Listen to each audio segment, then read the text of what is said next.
Hi, everybody. So today I'm going to be reviewing chapter 9 of my book. The book is on Amazon. It's called Whose Life Is It? The Moral Debt for Life Enslavement.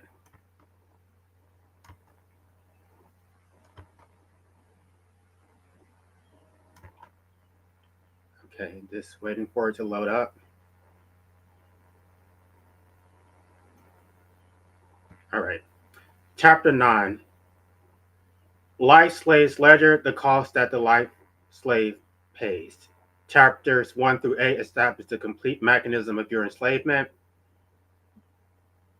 Chapter 1 You do not own your life, the master state does through its interference with disposal rights. Chapter 3 Your parents committed the original breach, creating the moral debt for life enslavement. Chapter 3 The state compounds this breach while extracting taxes, workforce participation, and economic activity. Chapter 3 Courts deny constitutional relief, serving as gatekeepers of life slavery. Chapter 5 State control over disposal rights operates as a legal mechanism of life slavery. Chapter 6 The state deploys comprehensive perpetual violence to maintain life slavery. Chapter 7 Capitalism extracts surplus value through violence backed coercion. Chapter 8 The public authorizes and benefits from this comprehensive violence through democratic processes. Now, we're on chapter 9. This chapter provides a complete accounting. What are the measurable costs you bear for an involuntary existence imposed without consent? What value do parents, the state, and capitalists extract? The ledger reveals total asymmetry. You pay everything, you receive nothing. The Life Slaves Ledger, a visual summary. Before examining each cost in detail, consider the complete picture. The Life Slaves Ledger, figure 9.1, presents a comprehensive accounting for your involuntary existence as a balance sheet with two columns: costs imposed versus restitution received. Now, I'm going to, because you can't see it on Amazon, I'm just going to show you the image of it so you can see it closer up. This is a Life Slaves Ledger. The price of your involuntary existence. On the left, we have the cost imposed. Physical, 28 years on maintenance, 2.7 million spent on daily deterioration, and then death.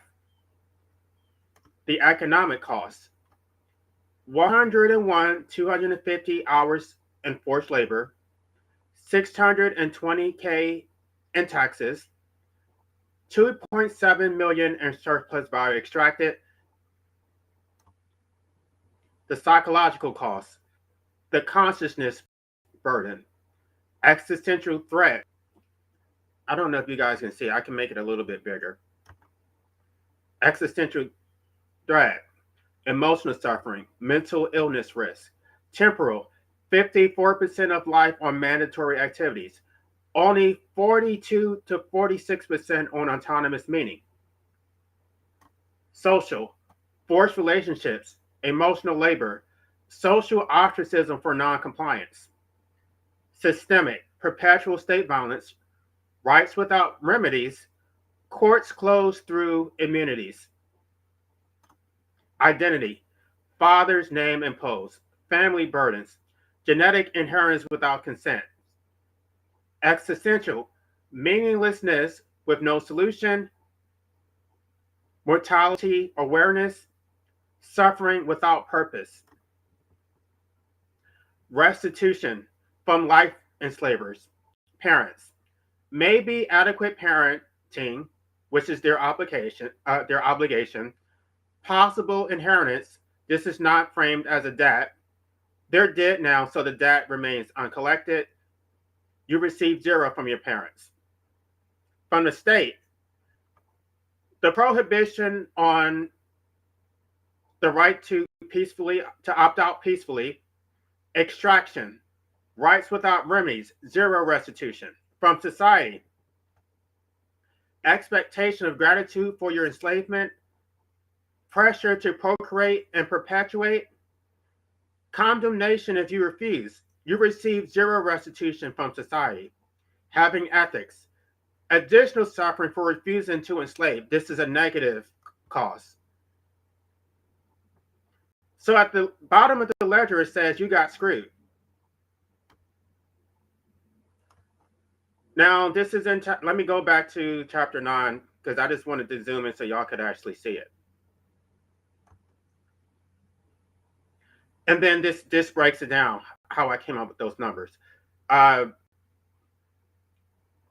physical cost of maintaining an involuntary existence. The first line item of the Life Slaves Ledger documents physical cost, 28.3 years on maintenance, 2.78 million spent on daily deterioration and ultimately death.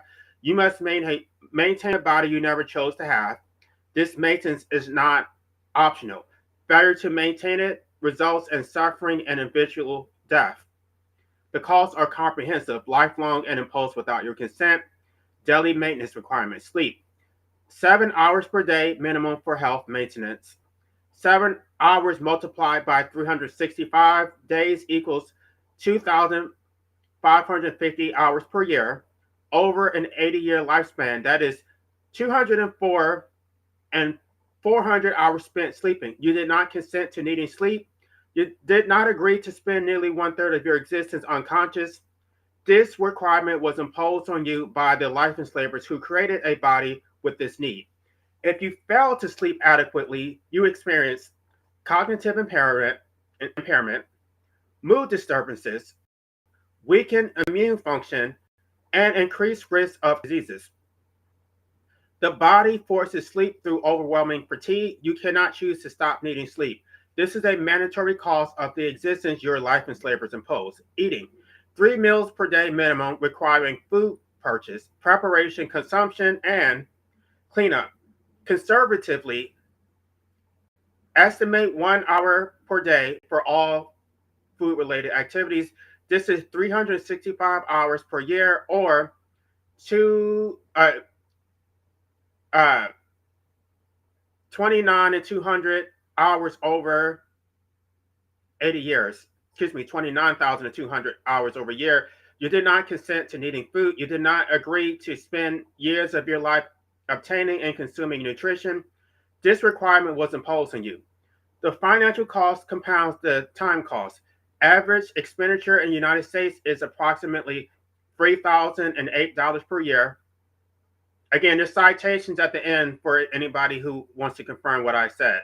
Over 80 years, that is 240,640 spent on food. If you fail to eat, you experience hunger, weakness, eventual starvation, and death. The body forces eating through hunger signals. You cannot choose to stop needing food. Hygiene. Daily showering, teeth brushing, grooming, and waste elimination. Conservatively, estimate 30 minutes per day. That is 103 hours per year, or 14,640 hours over 80 years. You did not consent to needing hygiene maintenance. You did not agree to spend months of your life on basic cleanliness. This requirement was imposed on you. If you maintain hygiene, you experience social ostracism, health problems from poor sanitation, dental decay, and skin conditions. Society enforces hygiene standards through social pressure and employment requirements. You cannot choose to stop needing hygiene maintenance. Medical care. Routine checkups, dental visits, treatment for illnesses and injuries, and medication for chronic conditions. Average lifetime healthcare expenditure in the United States is approximately $414,000 per person in current dollars. Some people spend far more if they develop serious illnesses. You did not consent to needing medical care. You did not agree to spend hundreds of thousands of dollars maintaining a body you never chose to have. If you fail to obtain necessary medical care, you experience suffering from untreated conditions, disability, reduced quality of life, and premature death. The state does not provide universal health care as a matter of right for your voluntary existence. You must work to generate income to purchase health care to maintain an existence you did not choose. Housing requirements. You must obtain shelter. Exposure to weather causes suffering and death. Average housing costs in the United States vary significantly by location, but the national median gross rent is approximately $1,487 per month as of 2024, while median monthly homeowner costs with a mortgage are approximately $2,035 per month. Over 60 years of adult life, that is approximately 1,071,300 spent on rent at the current median gross rent of $1,487 per month, or approximately 1,465,200 for homeowners with a mortgage at the current median monthly cost of $2,035 per month. You did not consent to needing shelter. You did not agree to spend over $1 million on basic housing over your lifetime. If you cannot afford housing, you become homeless. The master state then criminalizes your homelessness, prohibiting sleeping in public, camping, or existing in public spaces without housing. As Chapter 6 documented, the master state creates homelessness through economic systems, then deploys violence against those who are homeless. You must obtain housing or face both suffering from exposure and state violence for being homeless. Clothing requirements. You must obtain clothing. Social norms and weather conditions require clothing for employment, social participation, and physical comfort. Average annual expenditure on apparel and services in the United States is approximately $1,434 per person. Over 80 years, that is $114,720 spent on clothing. You did not consent to needing clothing. You did not agree to pay over $100,000 covering a body you never chose to have. If you appear in public without adequate clothing, you face arrest for indecent exposure. If you attend employment without appropriate clothing, you face termination. Social participation requires clothing that meets contextual expectations. You cannot choose to stop needing clothing without facing legal and social consequences. Transportation costs. Unless you live within walking distance of employment, food sources, and medical care, you must obtain transportation. The average annual cost of vehicle ownership in the United States, including depreciation, financial costs, fuel, insurance, registration, and maintenance, is $12,297. Over a 60-year working life, that is approximately $737,820 spent on transportation. You did not consent to needing transportation. You did not agree to exist in geographic systems that require vehicle ownership for basic life functions. If you cannot afford transportation, your employment options are severely limited. You cannot access medical care located beyond walking distance. You face social isolation. The state structures society to require transportation, then provides inadequate public transportation in most areas, forcing vehicle ownership as a prerequisite for participation in economic and social systems. The total physical maintenance, time requirements, sleep time, 4,400 hours over 80 years. Food time, 29,200 hours over 80 years. Hygiene time, 14,640 hours over 80 years. Total time on maintenance is 240,240 hours, or approximately 28.3 years of your 80-year life. Financial requirements, food expenditure, 640,000. Housing expenditure, 1,071,360 in rent, 1,465,200 for ownership with the mortgage. Medical expenditure, 414,000. Clothing expenditure, 104,720,000. Transportation expenditure, 737, 820 over 60 years. Total monetary expenditure, 2,570,540 to 2,900,072,380. These figures, 28.3 years and approximately 2.7 million using the midpoint, are conservative estimates for basic maintenance as documented in the Life Slaves Ledger. They do not include costs of furniture, household goods, utilities, internet access, phone service, or any non-essential items. They assume no major medical expenses beyond average lifetime healthcare costs. They assume basic housing and transportation without luxury. You bear these costs because your life in slavery imposed existence on you. You spend over 28 years of your life on basic maintenance activities. You spend approximately 2.8 million on necessities. All of this was imposed on you without your consent. What restitution do you receive for these physical costs? The life slave's ledger shows zero. Economic costs of forced participation. The second line of the life slave's ledger documents the economic costs. 101, 250 hours of forced labor, 627K in taxes, 2.7 million in surplus value extracted.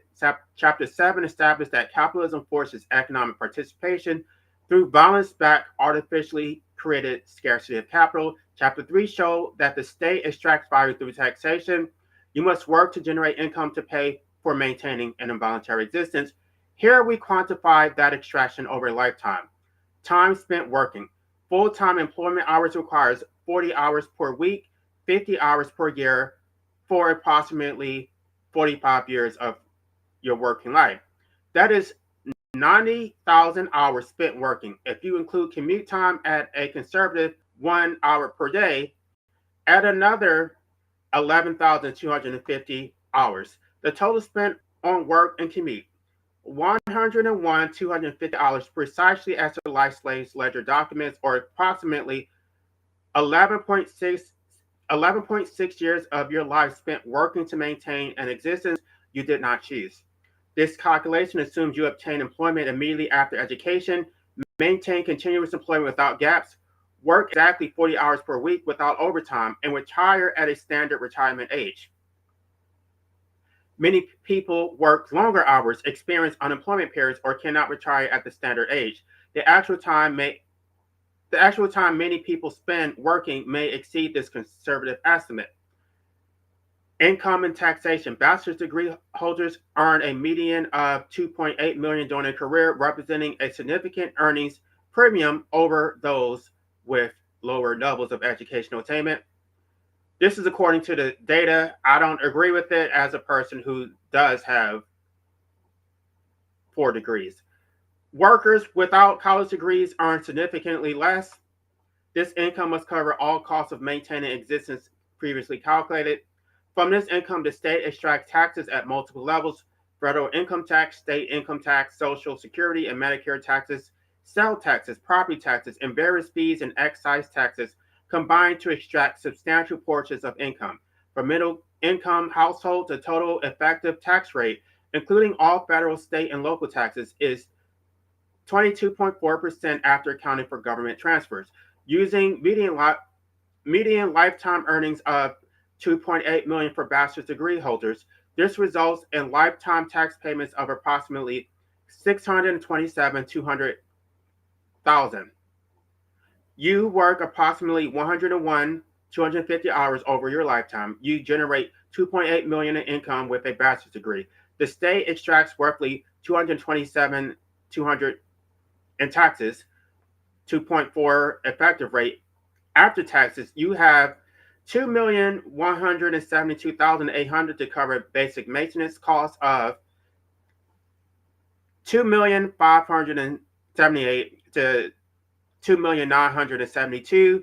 This calculation reveals the median income after taxes falls short of covering basic maintenance costs by approximately 405,740 to 799,580, including savings, emergencies, or non-essential expenditures. This deficit explains why many people accumulate debt, struggle financially despite full-time employment, and cannot afford medical care or housing security. The basic cost of maintaining an involuntary existence exceed what many people earn after taxation. You are forced to work to maintain an existence you did not choose, and your earnings after forced taxation are insufficient to cover the basic costs your life in slavery imposed on you. Chapter 7 explains the concept of surplus value extraction under capitalism. Workers create more value than they receive in wages. The difference is extracted by capitalists as profit. Here we quantify this extraction. If you work 40 hours per week and create $70 of value per hour, you generate 2,800 of value per week. If you receive wages representing 40 to 60% of the value you generate, capitalists extract the remainder as profit. Using the median lifetime earning figures of 2.8 million and assuming workers receive approximately 50% of the value they create, you created roughly 5.6 million total value over your working life. You received 2.8 million in income. Capitalists extracted roughly 2.8 million in surplus value from your labor. For consistency with prior chapters and to be conservative, the Life Slave Ledger uses 2.7 million as the surplus value extraction figure, acknowledging that the extraction rate varies by industry, occupation, and individual circumstances, but that substantial extraction occurs across all forms of wage labor. This extraction was made possible because the master state enforces property rights that enable capitalist ownership over the means of production, which you make productive through your labor. Without state violence backing capitalist property claims, you would receive the full value of your labor. The 2.7 million extracted from your labor is wealth you created that others receive. This is not pay for the capitalist. This is not payment for the capital the capitalist provided, because workers, laborers created capital itself. This is not payment for coordination or management, because managers are also workers whose labor create value. This is pure extraction enabled by violence-backed property claims. What restitution do you receive for these economic costs? The Life Slaves Ledger shows zero. Psychological costs of an involuntary existence. The third line of the Life Slaves Ledger documents psychological costs: consciousness burden, existential threat, emotional suffering, mental illness risk. Beyond physical and economic costs, an involuntary existence imposes psychological costs that are difficult to quantify, but nonetheless real: existential distress. You must confront mortality. You know you will die. This knowledge creates anxiety for many people. You did not choose to be conscious. You did not choose to face existential questions about meaning and purpose.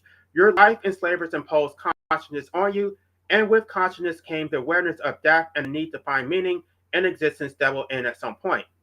Existential philosophers have documented this distress. Terror management theory and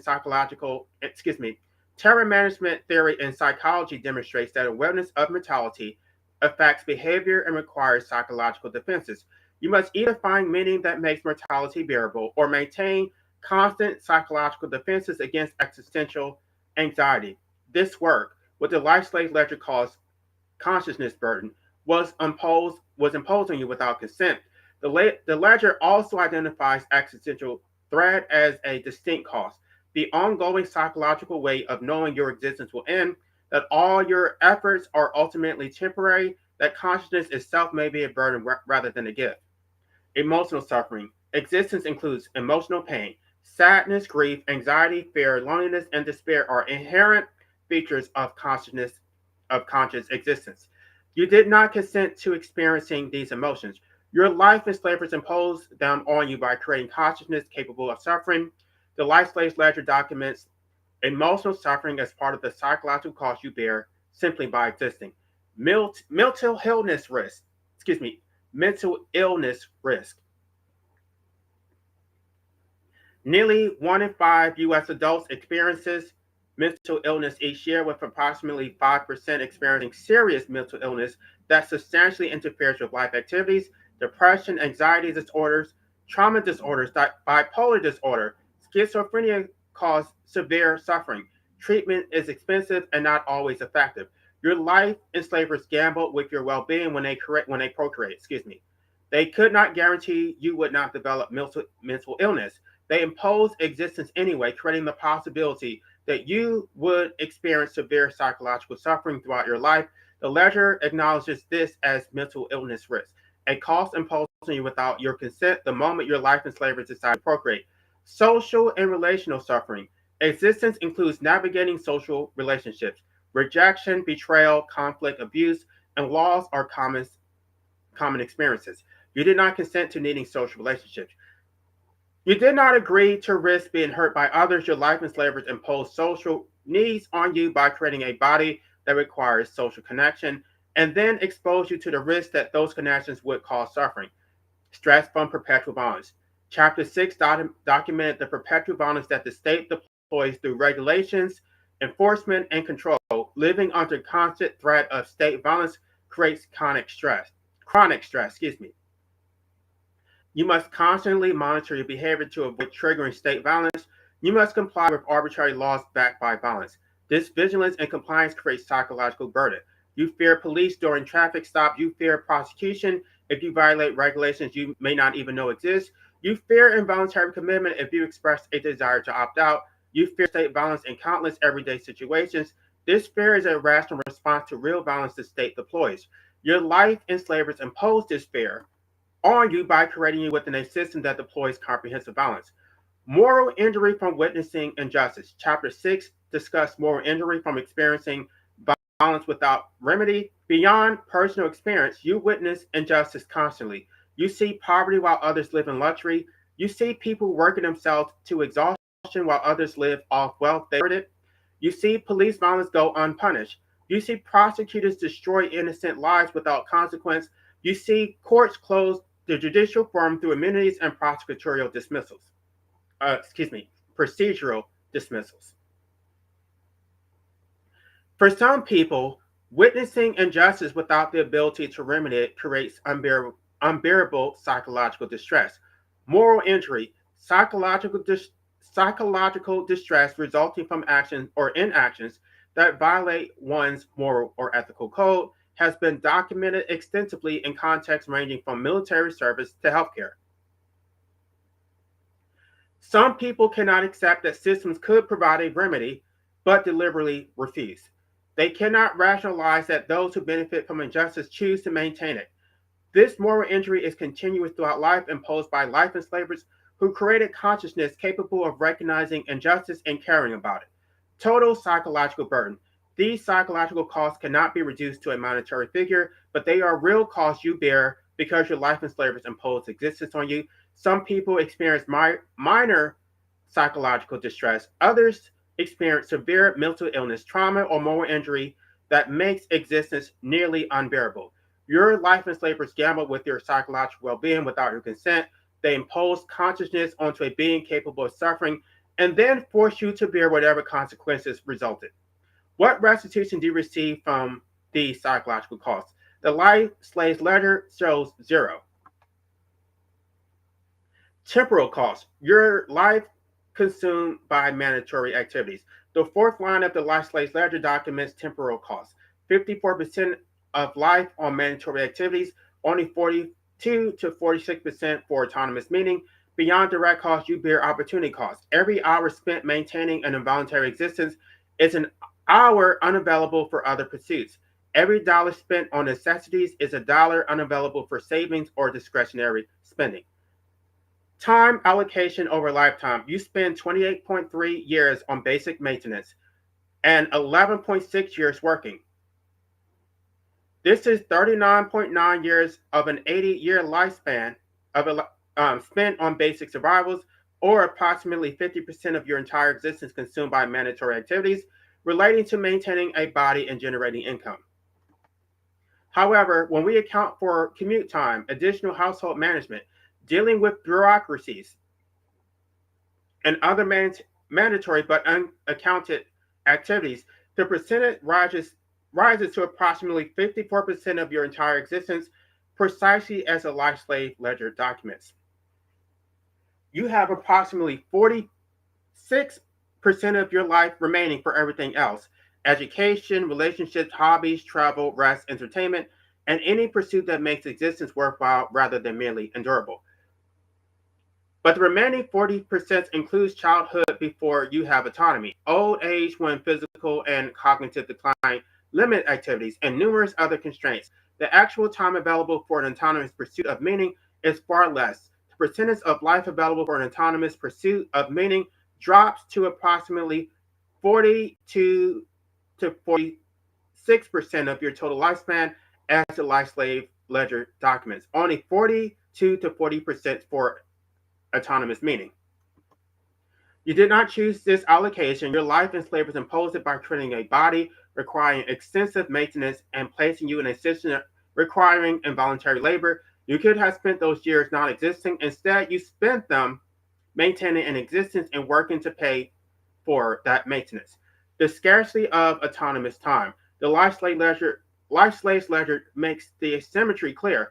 54% of your life goes to mandatory survival activities, leaving 42 to 40%, 46% for everything that might make existence worthwhile. This is not an accident or natural necessity. This is this is the direct result of life enslavers imposing a body with extensive maintenance requirements. The massive state forcing economic participation through artificial scarcity of capital, capitalists extracting value that extends your necessary working hours, social systems demanding compliance with arbitrary standards.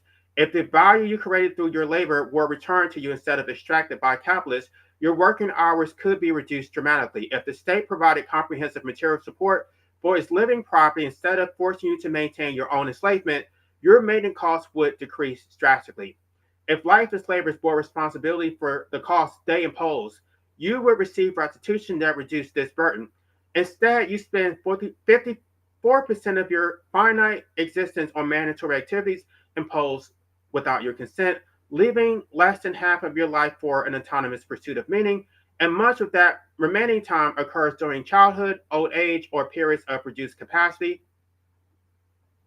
Monetary opportunity cost. After taxes, you have approximately 2.7 million over your lifetime. You must spend 2.58 million to 2.97 million on basic maintenance. This leaves you with a deficit of 410 to 800,000. If you do not need to spend nearly 3 million on basic maintenance and 627,000 on taxes, you would have 3.4 million available for other purposes. You could invest this money generating additional wealth. You could use it to pursue education, start businesses, support causes you care about, or simply enjoy financial security. Instead, you operate a deficit, just maintaining an involuntary existence and paying taxes to a state you never consented to. Most workers retire with insufficient savings because they spent their entire working lives merely covering basic costs of an involuntary existence, costs that exceed their after-tax income. What restitution do you receive for this temporal extraction? The Life Slaves Ledger shows zero. Social costs of an involuntary existence. The fifth line on the Life Slaves Ledger documents social costs, forced relationships, forced relationships, emotional labor, social ostracism for noncompliance. Beyond individual maintenance costs, an involuntary existence imposes social costs.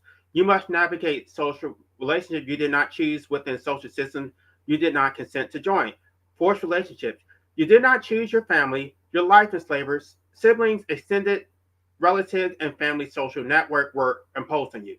These relationships carry expectations. Attendance at family events, maintenance of contact, emotional support provision, care for aging parents, and continuation of family traditions. The Life Slaves Ledger identifies those as forced, the Life Slave Ledger identifies these as forced relationships, connections imposed on you by the circumstances of your birth that carry ongoing obligations. If you attempt to exit these relationships, you face social condemnation. You are labeled ungrateful, selfish, or mentally ill. The social pressure to maintain family relationships, regardless of their cost to you, is immense. You bear the burden of relationships you never chose with people you may not even like, respect, or want in your life. Forced social performance. Beyond family, you must navigate workplace relationships, community expectations, and social norms. You must perform appropriate emotions, display gratitude for benefits you did not request, and maintain social facades that conceal your authentic experience. The Life Slaves Ledger documents this as emotional labor, the continuous work of managing your presentation to meet others' expectations, suppressing authentic feelings that violate social norms, and performing happiness or contentment that you may not actually feel. This emotional labor is mandatory for employment, social acceptance, and avoiding involuntary psychiatric commitment. If you openly express that existence is a burden, that you did not consent to being created, that you resent being forced to participate in systems you find oppressive, you risk termination from employment, social ostracism, and potential involuntary confinement.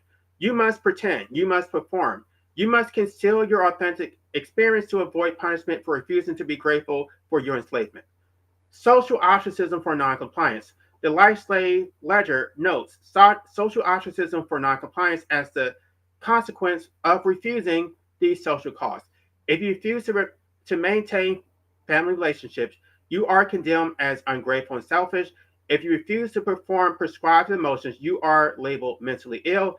If you refuse to procreate and perpetuate the system of life slavery, you face social pressure, questioning, and judgment. If you refuse to participate enthusiastically in wage slavery, you are labeled lazy or entitled. Society demands not just your compliance, but your cheerful compliance. You must not only participate, but pretend you want to participate. You must not only work, but be grateful for the opportunity to work. You must not only exist, but perform happiness about existing. This social pressure reinforces all mechanisms of enslavement. When you question why you must work to maintain an existence you did not choose, social pressure tells you this is normal and you should be grateful. When you resist your involuntary participation, social pressure increases isolation until compliance seems the only option. What restitution do you receive for these social costs? The Life Slave Ledger shows zero. Systematic costs of living under state violence. The sixth line item on the Life Slave Ledger documents systemic costs, perpetual state violence, rights without remedies, courts closed through immunities. Chapter 6 documented the comprehensive cost the state deploys to maintain your captivity. This violence imposes costs beyond the direct harm of each violent act. Perpetual state violence. The Life Slaves Ledger identifies perpetual state violence as a systemic cost you bear simply by existing within state control. Every interaction with the state every interaction with state agents carries a risk of violence. Traffic stops can escalate to shootings. Welfare application triggers investigations that separate families. Expressing a desire to opt out can result in involuntary commitment. Attempting to live outside state approved housing results in criminalization. You must constantly monitor your behavior to avoid triggering state violence. You must know and comply with countless regulations, any of which can be enforced through violence. You must carry identification, pay fees, obtain licenses, file reports, and submit to inspections. Each failure to comply risks escalating state violence. The constant vigilance creates chronic. This constant vigilance creates chronic stress. You cannot relax. You cannot assume safety. Every interaction with state agents requires careful management of your behavior, your words, and your presentation to avoid triggering violence. The cost of this perpetual violence extends beyond direct harm to include the psychological burden of constant vigilance, restricted freedom from needing to avoid triggering violence, and comprehensive social control through the threat of violence for non-compliance. Rights without remedies. The Life Slaves Ledger documents rights without remedies as a systemic cost. You theoretically possess constitutional rights, but the master state denies you meaningful remedy when those rights are violated. Chapter 4 established that courts deny constitutional challenges to life slavery through procedural dismissals and immunities. Chapter 6 documented that individual instances of state violence go unremedied through qualified immunity, prosecutorial immunity, and judicial immunity. You have a right to life and liberty, but no remedy when the master state prohibits you from disposing of your life. You have a right against involuntary servitude, but no remedy when the state forces you to work through artificial scarcity in the form of capitalism. You may have a right to due process, but you have no remedy when the courts dismiss your challenges to an involuntary existence and rule that your right to opt out is not clearly established.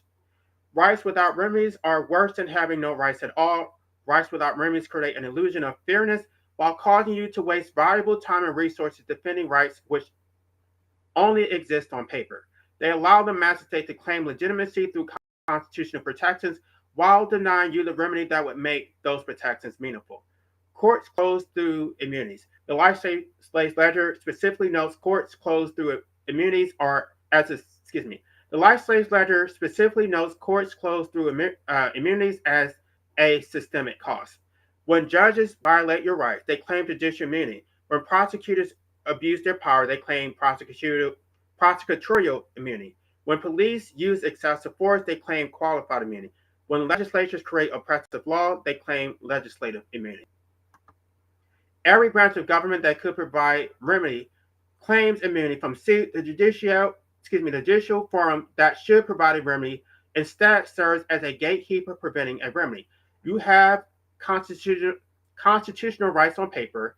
You have no actual remedy when those rights are violated. This closure of judicial forum means you have no recourse when the state harms you. You cannot sue for the harm imposed by an involuntary existence. You cannot obtain a remedy for the value extracted through taxation. You cannot challenge laws that enable your exploitation. The system is closed against remedy. What restitution do you receive for these systemic costs? The Life Slaves Ledger shows zero. Identity costs, burdens imposed without consent. The seventh line on the Life Slaves Ledger documents identity costs, father's name imposed, family burdens, and genetic inheritance without consent. Beyond physical, economic, and psychological costs, an involuntary existence imposes identity costs, aspects of who you are that were determined without your input or consent. Father's name imposed. The Life Slaves Ledger specifically identifies father's name imposed as an identity cost you bear. In most cultures, you receive your father's surname at birth.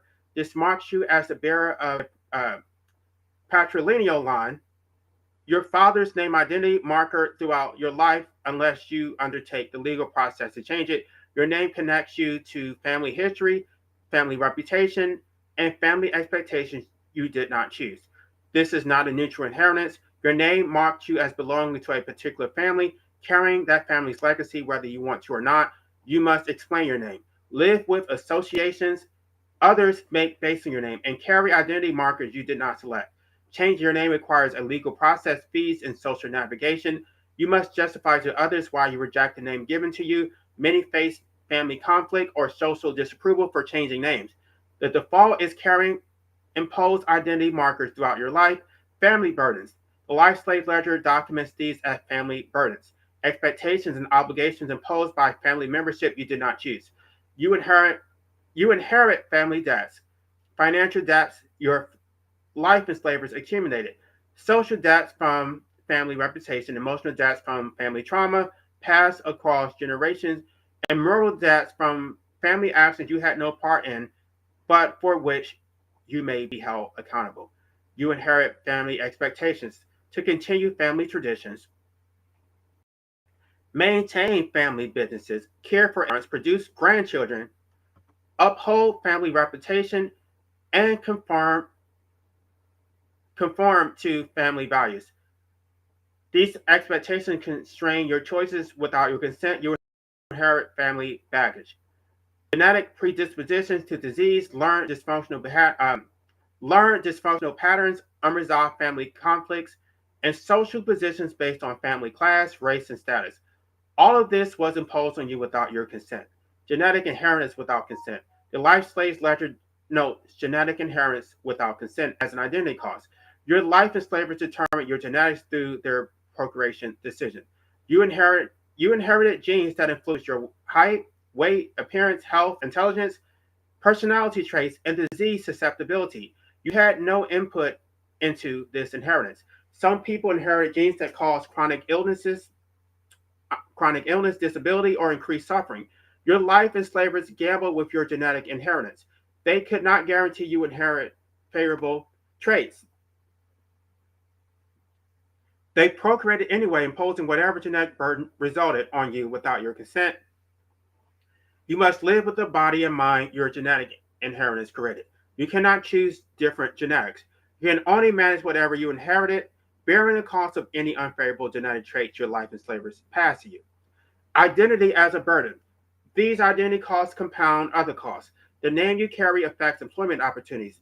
The family you belong to influences your social position. The genetics you inherited determine your health costs and physical capabilities. You bear all these identity costs because your life enslavers made decisions without your input. They chose your name. They determined your family membership. They gambled with your genetics. You live with the result. What restitution do you receive for these identity costs? The life slave ledger shows zero. Existential cost, the ultimate burden. The eighth and final line on the life slave ledger documents existential cost. Meaninglessness with no solution, mortality, awareness, suffering without purpose. Beyond all measurable costs, an involuntary existence imposes the ultimate burden, the need to find meaning in existence that may have none, awareness of death you cannot escape, and suffering that serves no purpose. Meaninglessness with no solution. The life slave's ledger identifies meaninglessness with no solution as the core existential cause. You did not choose to exist. You did not select your circumstances. You did not design systems you must navigate. You were created and placed into a world without being asked whether you wanted to participate. This creates an existential predicament. You must find meaning to make your existence bearable, even though sad meaning may not exist. You must create a purpose to justify continuing, even if that purpose is an arbitrary construction rather than an objective reality. You must pretend that your efforts will matter despite the fact that everyone will die and be completely forgotten. Existential philosophers have grappled with this predicament for centuries. Some argue you create your own meaning through choice. Some claim you find meaning through relationships, work, or contribution. Some maintain that meaninglessness itself can be accepted and embraced. But all these philosophical responses are attempts to manage a predicament your life enslavers impose on you. The life slave ledger emphasizes there is no solution to this meaninglessness, only various coping mechanisms of varying effectiveness. You must either find or create meaning sufficient to make continued existence bearable, or you must develop psychological defenses against meaninglessness. This work is mandatory. Failure to result in existential crisis, depression, or despair. Your life enslavers impose this burden by creating consciousness that requires meaning while placing you in an existence that may have none. Mortality awareness. The ledger documents mortality awareness as a distinct existential cost. You know you will die. This knowledge affects everything you do. You must manage death anxiety while living. You must create meaning. Knowing it will end, you must invest in relationships that will be severed. You must work towards goals that death will render incomplete. Terror management theory demonstrates that awareness of mortality shapes behavior unconsciously. You construct defenses against death anxiety. You seek symbolic immortality through children, creating works or contributions that outlast you. You invest in belief systems that promise transcendence or continuation. All of this psychological work was imposed on you by life enslavers who created consciousness with mortality awareness. You did not choose to know you would die. You did not ask to carry this burden. It was imposed on you without consent or restitution. Suffering without purpose. The life slave ledger identifies suffering without purpose as an existential cost. Existence includes suffering, physical pain, emotional distress, social conflict, existential threat. All are inherent features of conscious existence. You did not consent to suffering. You did not agree to experience pain. Your life enslavers imposed the capacity for suffering on you when they created consciousness. Some philosophical and religious traditions attempt to give suffering meaning. They claim suffering builds character, teaches lessons, or serves divine purpose. But these are post hoc rationalizations, attempt to make something bearable without consent. The suffering you experience serves no inherent purpose. It exists because your life enslavers created the capacity for suffering and placed you in circumstances that cause suffering. The meaning of suffering, if any exists, is meaning you must create to make your suffering bearable. More work imposed on you without consent. These existential costs may be the heaviest burden of all. Physical costs can be calculated, economic costs can be measured. But existential costs are the weight of consciousness itself, the burden of needing meaning that may not exist, knowing the death you cannot escape, and experiencing suffering that serves no purpose. Your life enslavers imposed all of this on you. They created consciousness without asking if you wanted it. They imposed meaninglessness you must resolve. They gave you mortality awareness you cannot escape. They created the capacity for suffering without purpose. What restitution do you receive for these existential costs? The life slave ledger shows zero. What you receive, the other side of the ledger. The life slave ledger presents 8 categories of costs you bear. What appears on the other side of the ledger? What remuneration do you receive for bearing these comprehensive costs? From life enslavers, zero. The life slave ledger shows what you receive from life enslavers. Maybe adequate parenting, which is their obligation. A possible inheritance, this is not framed as a debt. They're dead now, so the debt is uncollected. The result is zero. Parents might claim they provided caring during childhood. This does not offset their benefits. First, you needed care only because they created you in the first place. Providing necessities to someone you forced into existence does not discharge your obligation to that person. Second, parental care is the minimum requirement to keep alive the person parents forced into existence. It is the maintenance of the person the parents created for their own benefit, not restitution for imposing existence. Maybe adequate parenting acknowledges that many life enslavers fail to provide even minimum care. Some children experience abuse, neglect, or abandonment.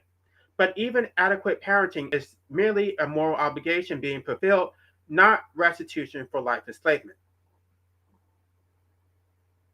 Possible inheritance Possible inheritance acknowledges that some parents leave assets to children, but as Chapter 2 established, inheritance is typically not framed as a debt owed for imposing existence.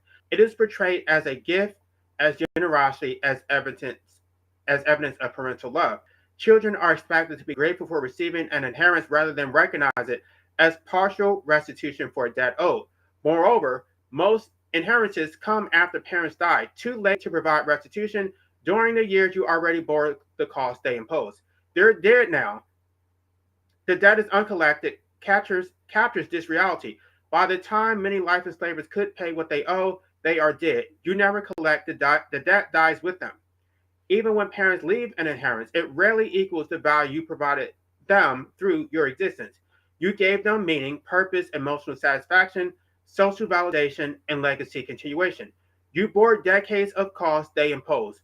You leave assets that are, they leave assets that are a fraction of the value you provided. This is not restitution. This is a nominal payment for a massive debt that can never be repaid. What you receive from life enslaver, zero. From the master state, zero. The life slave's ledger lists what you receive from the master state. Perpetual violence, duties without enforceable rights, interference with disposal rights, total enslavement. The result is zero. The state might argue that public goods offset the cost you bear. This argument fails at every level. First, the master state provides perpetual violence. Chapter 5 establishes that the state maintains control over disposal rights, the legal mechanism of your enslavement. The master state does not provide you freedom, it prohibits your freedom. This is not a benefit. This is the enforcement mechanism of life slavery. Second, the state provides duties without enforceable rights rather than restitution.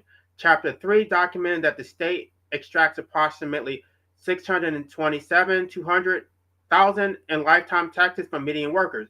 What does the state provide in return? Infrastructure you must pay to use through tolls and fees. Police who deploy violence to maintain your enslavement. Courts that deny relief through immunities. Schools that indoctrinate compliance. Regulatory systems that restrict freedom while claiming to provide safety. Every claim benefit the state provides is funded through your forced taxation. You pay for roads and then pay tolls to use them. You pay the police and then they enforce laws that restrict your freedom. You pay for courts and they refuse to hear your challenges to state oppression. You pay for schools and then they cheat children to accept life enslavement as normal. The state extracts value and returns a fraction of that value as public goods while claiming this exchange is legitimate. This is not restitution. This is extraction with minimal service provision to maintain compliance. Third, the master state provides interference with disposal rights. Total enslavement. Chapter 4 established that constitutional rights without remedies are worthless. You have theoretical protection against involuntary servitude while being forced to work through artificial scarcity. You have a theoretical right to life and liberty while being prohibited from exercising autonomous disposal rights. You have a theoretical right to due process, while courts refuse to hear your constitutional challenges. Rights without remedies are not benefits. They are illusions that maintain the legitimacy of oppressive systems while providing no actual protection. What you receive from the master state, zero. From society, zero. The Life Slaves Ledger lists what you receive from society: support for life enslavement, authorization for the master state's violence, apathy and condemnation. Result, zero. Society might claim that social connection, community belonging, and shared culture provide restitution for the cost you bear. This argument fails. First, society provides support for life enslavement. You are expected to be grateful for an existence you did not request. You are expected to thank life enslavers for creating you. You are expected to appreciate opportunities you were forced to participate in.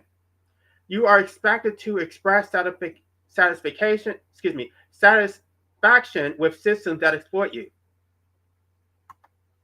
This expectation of gratitude is gaslighting. You did not consent to existence. You were forced into systems that extract value from you. You are prohibited from opting out, and you are expected to be grateful for all of this. Society does not provide any benefit. It demands you pretend your enslavement is a gift. Second, society provides authorization for the master state's violence. Society does not merely allow life slavery, it actively promotes it. You face constant pressure to reproduce, from family expecting grandchildren, from social norms marketing childlessness as a personal failure, from political systems that incentivize reproduction, from cultural narratives that procreation is fulfillment. Society does not provide you the freedom to choose whether to procreate. It pressures you to perpetuate the system by enslaving the next generation. This is not a benefit. This is recruitment. This is recruitment to become an enslaver yourself. Third, society provides apathy and condemnation. If you refuse to perform gratitude for your enslavement, you face social ostracism. If you refuse to procreate, you face judgment and pressure. If you challenge systems that exploit you, you face condemnation as ungrateful, selfish, or mentally ill. If you express a desire to opt out, you face involuntary commitment. Society does not tolerate dissent from its narratives. You must comply not just with an involuntary existence, but you must also pretend that you are grateful for your involuntary existence. Society demands your cheerful participation in your own enslavement. What you receive from society, zero. From having ethics, negative. The Life Slave Ledger includes one final category: from having ethics. The ledger shows additional suffering for refusing to enslave. The result is negative. If you recognize that procreation imposes existence without consent, you face a burden that those without ethics do not bear. You cannot procreate without acknowledging you would be imposing another person all the costs this chapter has documented. You cannot create another life slave without recognizing you would be starting the cycle of enslavement all over again. This recognition imposes costs on you. Social isolation. Most people procreate. If you refuse, you are marked as different, as outside the norm, as suspect. You struggle to find partners who share your ethical commitment. You face conflict with family who expect you to provide grandchildren. You may find fewer people who understand your reasoning. Grief for children not created. Some people feel a genuine desire to parent, recognizing that acting on this desire would impose existence without consent creates grief. You mourn the children you cannot ethically create. You experience loss for relationships that will never exist. This grief is real even if the children never existed. Moral burden. You recognize that most people procreate despite knowing they impose existence without consent. You see the exploitation continue generation after generation. You know you could end your contribution by refusing to procreate, by refusing to participate, but you also know your refusal will not stop others from procreating. You bear the moral burden of witnessing ongoing harm you are powerless to prevent. Condemnation from others. When you explain your ethical position, many react with hostility. They feel judged by your refusal to procreate. They feel their own procreation decisions are implicitly criticized. They condemn you for refusing to participate in the enslavement they participate in. Having ethics imposes costs that those without ethics do not bear. This makes the ethical position costly rather than beneficial. You suffer more for recognizing exploitation than you would if you simply participated in exploitation like most people do. What you receive from having ethics, negative. The total complete accounting. You got screwed. The life slaves ledger presents the complete accounting, what you bear. Physical, 28.3 years on maintenance, 2.78 million spent on daily deterioration and death, and excuse me. Economic, 101, 250 hours on forced labor, 627K in taxes, 2.7 million in surplus value extracted. Psychological, consciousness burden, existential threat, emotional suffering, mental illness risk. Temporal, 54% of life on mandatory activities, only 42 to 46% on autonomous meaning. Social, forced relationship, emotional labor, social ostracism for noncompliance. Systemic, perpetual state violence, rights without remedies, courts closed through immunities. Identity, father's name imposed, family burdens, genetic inheritance without consent. Existential, meaningless with no solution, mortality awareness, suffering without purpose. What you receive from life in slavery, you receive zero. From the master state, you receive zero. From society, you receive zero. From having ethics, negative. As the life slaves ledger concludes in bold text, you got screwed. The asymmetry is total. You bear all the costs, they receive all the benefits. You provide approximately 6 million in measurable value, maintenance costs of 2.7 million plus surplus value of 2.7 million, taxes of 227K plus 39.9 years of time plus psychological suffering plus ongoing extraction. That contributes every day you are forced to exist. What do you receive in restitution? Zero. Actually, less than zero, because having ethics imposes additional suffering. This is not a reciprocal exchange. This is not a social contract. This is systemic exploitation where those who benefit refuse to remunerate those who bear all the costs. What this reveals, the life slave ledger provides undeniable documentation of comprehensive exploitation, 8 categories of costs imposed, 0 restitution received. The accounting is complete. The debt is everything. The numbers are clear. The asymmetry is total. The exploitation is comprehensive. You are forced into existence to serve others' purpose. You are prohibited from opting out to maintain their extraction. You bear all costs while they receive all benefits. This is slavery documented through accounting that makes denial impossible. What they owe. Life slavers owe you for imposing existence without consent. Chapter 2, establish forced heirship as minimum restitution. Life enslavers extracted value. They extracted meaning, purpose, emotional satisfaction, and social validation while you bore all the costs. They owe everything because they imposed everything without consent. The state owes you for prohibiting your exit while extracting value. Chapter 3 established that the state owes either unconditional opt-out rights or full socialism. The life slaves ledger confirms this is necessary. The state extracted 627 and 200 in taxes while providing inadequate services and enabling capitalism to extract another 2.7 million in surplus value. The public owes you for authorizing state violence. Society benefits from your forced economic participation, refuses to reform oppressive institutions, and closes the judicial forum through immunities. They owe you institutional reform, material restitution, and autonomous disposal rights. Capitalists owe you for extracting surplus value from your labor. Chapter 7 established that workers are legitimate owners of the capital they make productive. The life slave ledger quantifies the theft, 2.7 million in surplus value extracted over your lifetime through property claims the state enforces with violence.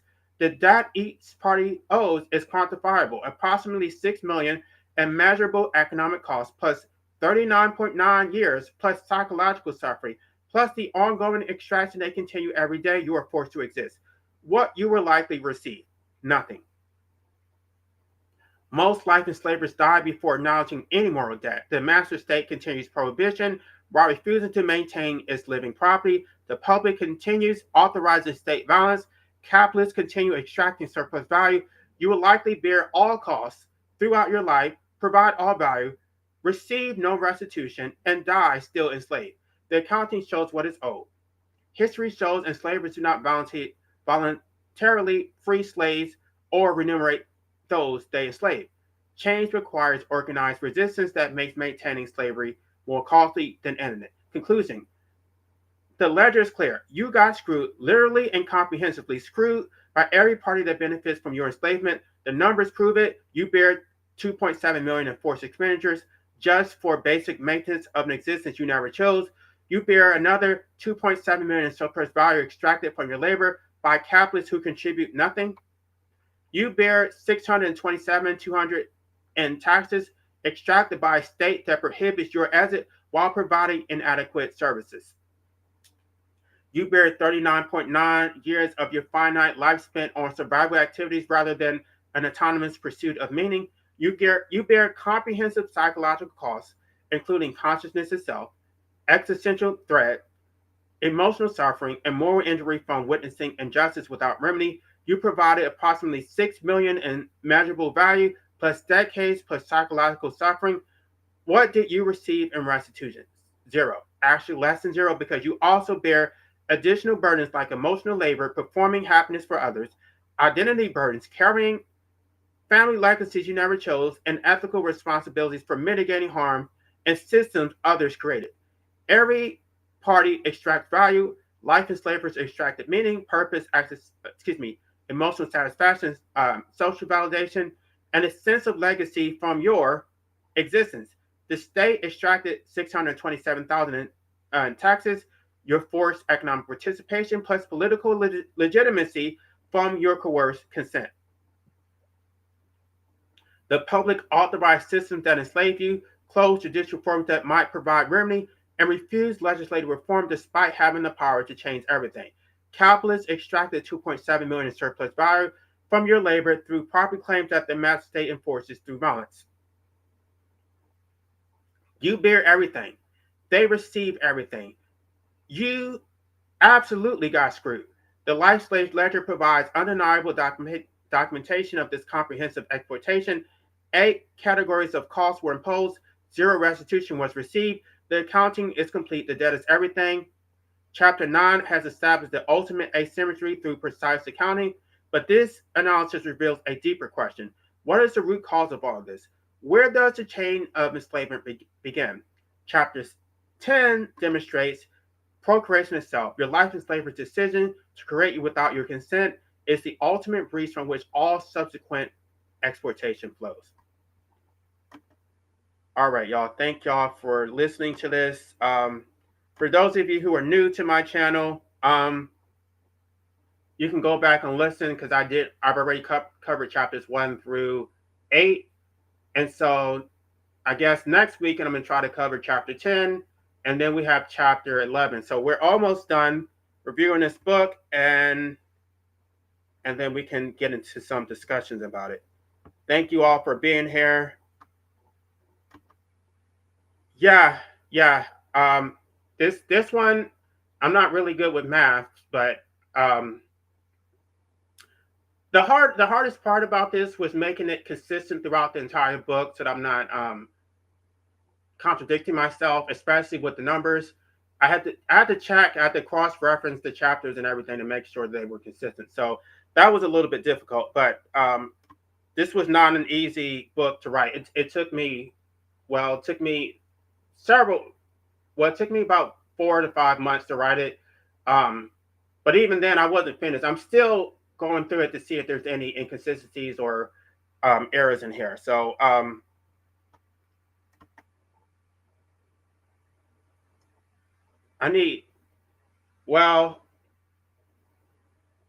assuming you mean that I need Jesus Christ.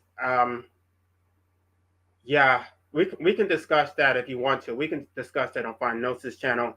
I believe Jesus is already in me. I don't need to find Jesus. Jesus is not external. God is already in me. It's already inside of us. So you can pray to some man in the sky. It's to no avail. You can pray all you want. You're not going to get any answers. I'm just going to go through these comments.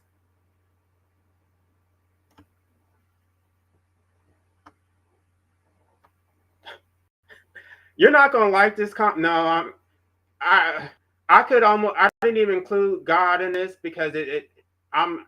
This is about the state, the master state, and parents, their collaboration to enslave you. If you want me to address God, I can do that too. We can. If you're talking about that evil demiurge of the Old Testament, that is an evil sadistic fucker, and we don't like him over here. All right, y'all. I don't know. I'm probably going to come back later. If you guys want to have a panel discussion, I've already posted that as a live stream. And then Illicit Mind is going to be interviewing me about my book on his channel. So look forward to that. I'll try to post it on my channel too. But you guys can catch it live on Illicit Minds channel. I want to at least go through these comments before I get off here. Right. They don't care about these children.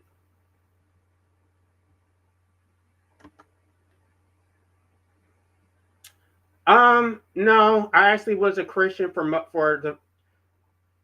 I would probably say up until I was about 27. I was not happy as a Christian. I was miserable. I lived with I lived with religious trauma of the fear of going to hell. I rebuke Christianity in the name of the Lord. It is evil. It is enslavement, and I would say that it's child abuse to even subject your children to that evil religion. No, no, absolutely not. And I don't want to spend an eternity anywhere. I want this shit to be over. Great, I'm already in hell. All right, I'm about to get out here. I don't know if I can go through all these comments. But I'm glad that maybe I need to be doing live streams early in the morning because I don't usually get these many comments. But I do appreciate them.